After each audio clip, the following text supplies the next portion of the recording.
Mr. Foster? The receptionist looked over the top of her glasses for the third time. Are you still checking in? I realized I'd been staring at the clipboard in my hands for almost a minute. Sorry, I said, forcing a smile. My mind wandered. It happens. She handed me a pen. Just one signature. I finished the paperwork and took a seat beneath a television, silently playing the morning news. Every chair in the cardiology clinic was occupied. A young couple argued over insurance forms. An elderly woman knitted without ever looking down. Across from me, a man about my age scrolled through photos of his grandchildren, smiling to himself. Normally, I would have struck up a conversation.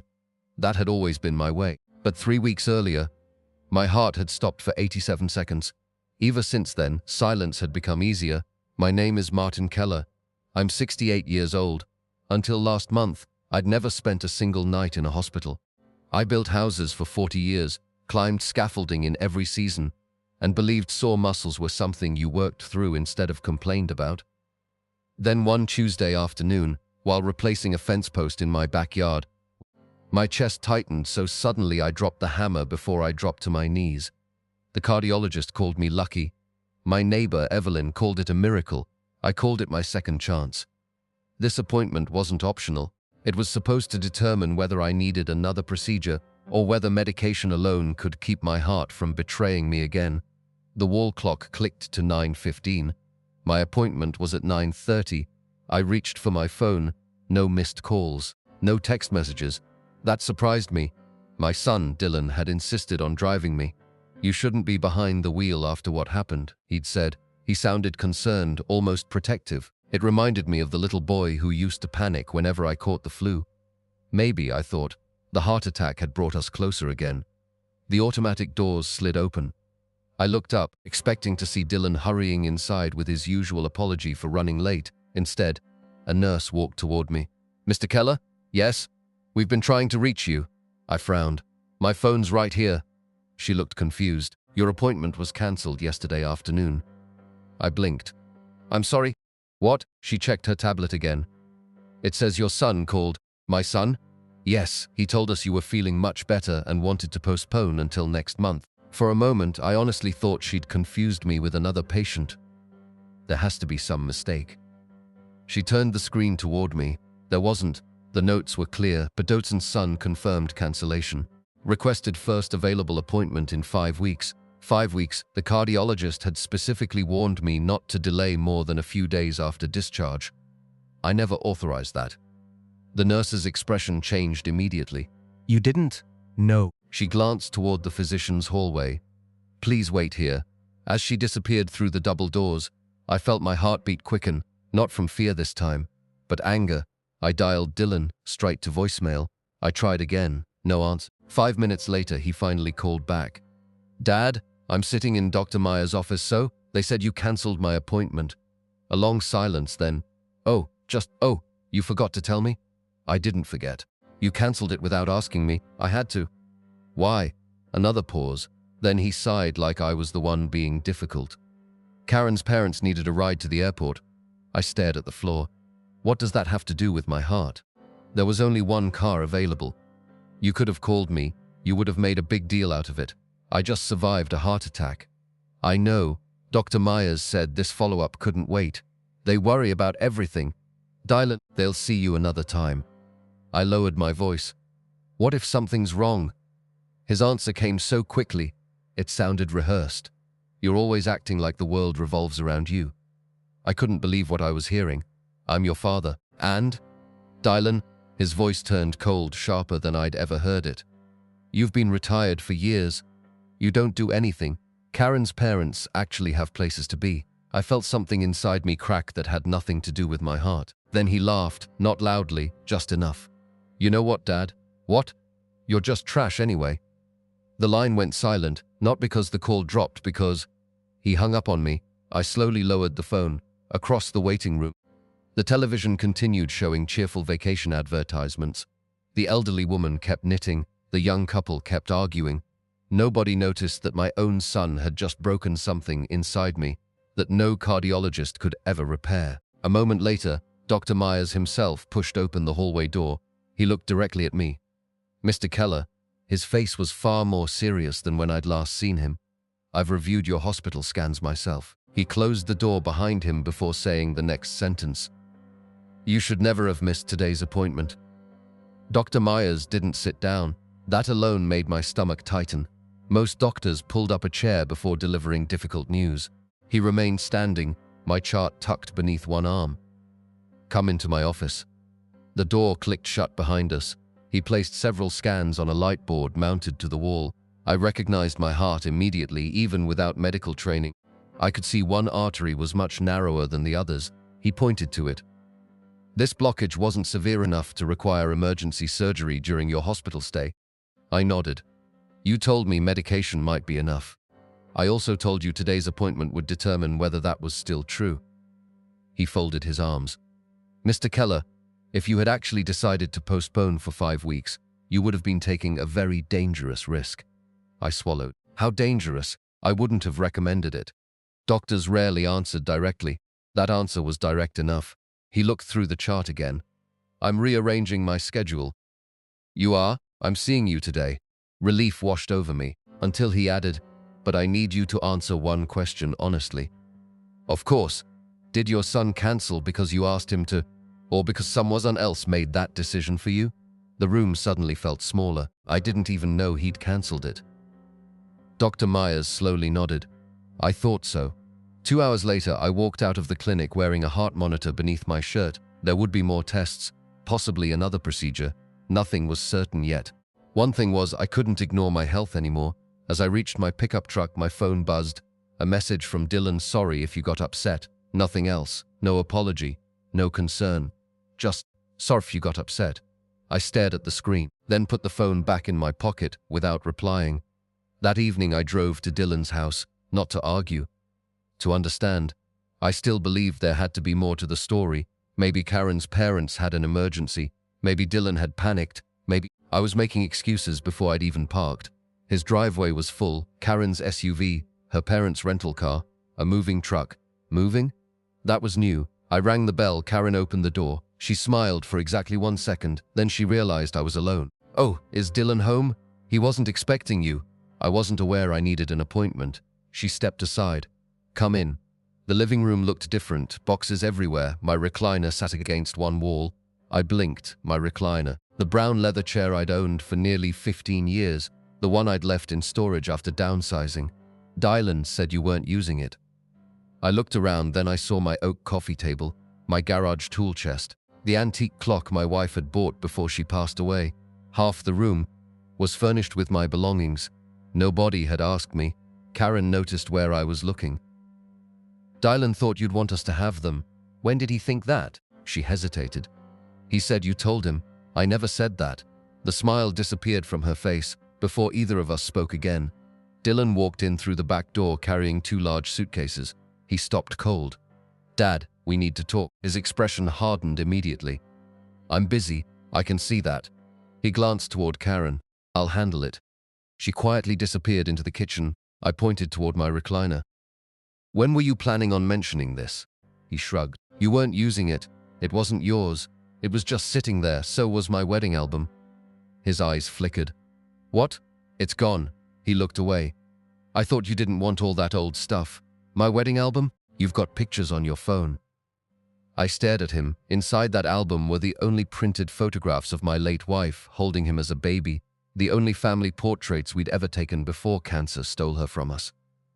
"You threw it away?" "I don't remember." "You don't?" I said, "I don't remember." His tone wasn't defensive. It was annoyed, like this conversation was interrupting something more important. I took a slow breath. "Dylan, I cancelled one appointment. You can make another. You gave away my belongings. You weren't using them. You threw away your mother's photographs. They're just pictures." Something inside me finally stopped making excuses. Not anger, not hatred, just acceptance. The son standing in front of me wasn't the little boy I'd spent years raising. That little boy was gone. I looked around one last time, then quietly asked, "Is there anything else in this house that belongs to me?" Dylan didn't answer. Karen looked toward the hallway. Her face suddenly turned pale. Before I could ask why, an older man walked out carrying a familiar blue metal box. It was my late wife's keepsake chest, the one she'd asked me never to let anyone touch. The blue metal box hit the floor before I realized I'd let go of my briefcase. The older man carrying it looked embarrassed. "I'm sorry," he said. "I didn't know anyone was here." I recognized him immediately.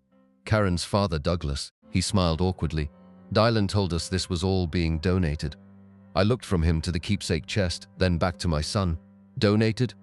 Dylan rubbed the back of his neck. "It's just old stuff. Old stuff." That little blue chest had sat untouched in my bedroom closet for 23 years. The day my wife, Helen, realized her chemotherapy wasn't working, she placed it in my hands. "If I'm not here one day," she smiled through tears, "promise me you won't let anyone throw this away." I promised, and I'd kept that promise. Until now. I walked across the room, picked up the box, and checked the small brass lock. Broken, someone had forced it open. My heart sank. "Who opened this?" No one answered. I slowly lifted the lid. The contents were upside down, letters unfolded, photographs bent, jewelry scattered. Helen's wedding veil had been stuffed into one corner like an old towel. I closed my eyes. For a long moment, I couldn't speak. Karen quietly whispered, "Dylan." He shrugged. "I was looking for paperwork." "What paperwork?" I finally asked. "The house. What about it? You've always said it would be mine someday." I stared at him. "I said someday." "Exactly." He folded his arms. "So why wait?" I honestly thought I'd misheard him. "What? You're living alone. You almost died. That heart attack proved it." He pointed toward the living room. "You don't need a 4-bedroom house. So you cancelled my cardiologist appointment because you were already planning my life after I was gone?" His jaw tightened. "You're twisting everything." "Am I?" Karen looked like she wanted to disappear. Douglas quietly walked toward the front door. "I think we should leave." No one stopped him. Before leaving, he looked directly at me. "I'm sorry." There was genuine shame in his eyes, more than I'd seen in my own sons all afternoon. That night, I couldn't sleep, not because of my heart, because of Helen. I kept thinking about that little blue chest. After midnight, I finally opened it again. Most of the contents were exactly where I'd left them years ago. Birthday cards, family photographs, my daughter's kindergarten drawings. Then, something caught my eye. A large white envelope tucked beneath the false bottom. I'd owned that box for over 2 decades. I never knew it had one. Inside were 3 documents. The first, Helen's handwritten letter. The second, a property deed. The third, a letter from an attorney. I unfolded Helen's letter first. Her handwriting looked exactly as I remembered. Steady, neat. "Confident Martin, if you're reading this, it means I'm gone. I know you. You'll spend every ounce of your energy taking care of Dylan. Bought me one thing. Don't confuse helping him with surrendering everything you've worked for. Love should be generous. It should never be demanded. If our son ever begins treating you like your life has become an inconvenience, read the papers underneath this letter before making another decision." I stopped reading. My hands were shaking. Helen had written that 23 years earlier, almost as if she'd somehow seen this day coming. I opened the attorney's letter. It explained everything, years before her cancer diagnosis. Helen had inherited 40 acres of undeveloped land from her grandfather. Most of the family thought it was worthless. They never transferred it into our joint accounts. It remained solely in her name. When she updated her estate, she placed the land into a private trust. For me, not Dylan, not anyone else, just me. I frowned. 40 acres of empty land? Why would that matter now? Then I looked at the attached appraisal. It wasn't current. It had been updated only 3 weeks earlier. I turned to the final page. The new valuation was printed in bold. Estimated market value, $4,870,000. I read it again. Nearly $5 million at that exact moment. My phone rang. It was Dr. Myers. His voice was unusually urgent. "Mr. Keller, I need you to come to the hospital first thing tomorrow morning." "Is something wrong?" "There are abnormalities on your monitor." My stomach tightened. "How serious?" There was a long silence. Then he answered, "I don't want to discuss it over the phone." He paused. "But there's something else you need to know." "What?" "Someone called my office again today, asking if your upcoming procedure could be postponed." My grip tightened around the phone. "I never called." "I know." Dr. Myers took a slow breath. "This time, the caller claimed to be your son." The next morning, I arrived at the hospital before sunrise. The parking lot was nearly empty. My heart monitor had recorded several dangerous rhythm changes overnight. Dr. Myers met me himself instead of sending a nurse. That wasn't a good sign. He closed his office door. "I'll start with the medical news." I nodded. "The blockage has worsened." "I was afraid of that. We can treat it." Relief washed over me, then he added, "But not if appointments keep getting cancelled." He turned his computer monitor toward me. The call log from the previous afternoon was already open. 2 recorded calls, both from the same number, Dylan's. "He was very persistent," Dr. Myers said quietly. "He insisted you were confused after your heart attack." I stared at the screen. "He said that? He claimed your memory had become unreliable." I felt sick. "He also asked us not to discuss your condition directly with you." Dr. Myers folded his hands. "Mr. Keller, I've been a cardiologist for 26 years. I've seen worried children. I've seen overprotective spouses. But I've never had a family member repeatedly try to prevent a mentally competent patient from receiving information about his own heart. For the first time, someone else finally saw what I had been refusing to believe." "This isn't concern," Dr. Myers continued. "It's control. 3 days later, my procedure was successful. The doctors inserted another stent. They expected a full recovery. As I was preparing for discharge, a woman knocked softly on my hospital room door. "I hope I'm not interrupting." She introduced herself. "My name is Olivia Grant." The name meant nothing to me. "I'm the attorney whose letter your wife placed inside the keepsake box." My eyebrows rose. "You wrote that?" She smiled gently. "I was a junior associate back then. I handled Helen's estate planning." She sat beside my bed. "I heard you'd finally opened the documents. I had no idea they existed. Helen hoped you'd never need them." She removed a folder from her briefcase. "The trust still belongs entirely to you. What exactly does it include?" She slid several photographs across the table. They weren't empty fields anymore. The 40 acres now bordered a massive technology park, a new highway, a distribution center, a commuter rail station. Developers had spent years buying every parcel around it, except one, mine. Olivia looked directly at me. "You own the last piece they need. That's why the land is now worth nearly $5 million. I suddenly understood. Dylan hadn't been trying to inherit an ordinary house. He thought everything I owned already belonged to him. That afternoon, I drove home instead of stopping at Dylan's house. For the first time in years, I locked my front door. Then I called a locksmith. Every lock, every key, every garage code changed. Next, I called my bank, removed Dylan from every emergency contact, then my attorney. We spent 4 hours rewriting every legal document I had. New will, new medical directives, new power of attorney, everything. When we finished, my attorney asked one simple question. "Do you want to leave anything to your son?" I looked out the office window for a long time. I spent 68 years giving him opportunities.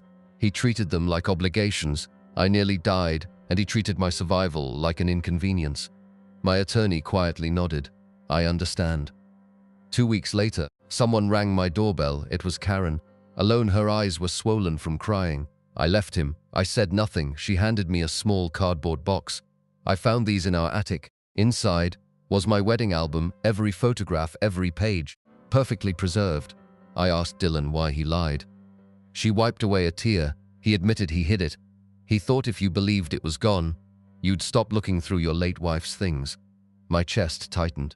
Because that's exactly what would have happened. If I had never opened Helen's keepsake box, I never would have found the trust documents. Karen took a deep breath. "I didn't know about the appointments. I didn't know he was calling your doctors. I didn't know any of it. I believe you."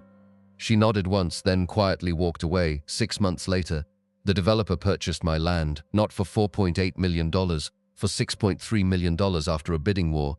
I didn't buy a mansion. I didn't buy a sports car. I established the Helen Keller Heart Recovery Foundation, paying for cardiac care and follow-up treatment for seniors who couldn't afford it. Because I kept thinking about one simple truth. If my appointment had stayed cancelled, I might never have lived long enough to discover what my wife had left behind.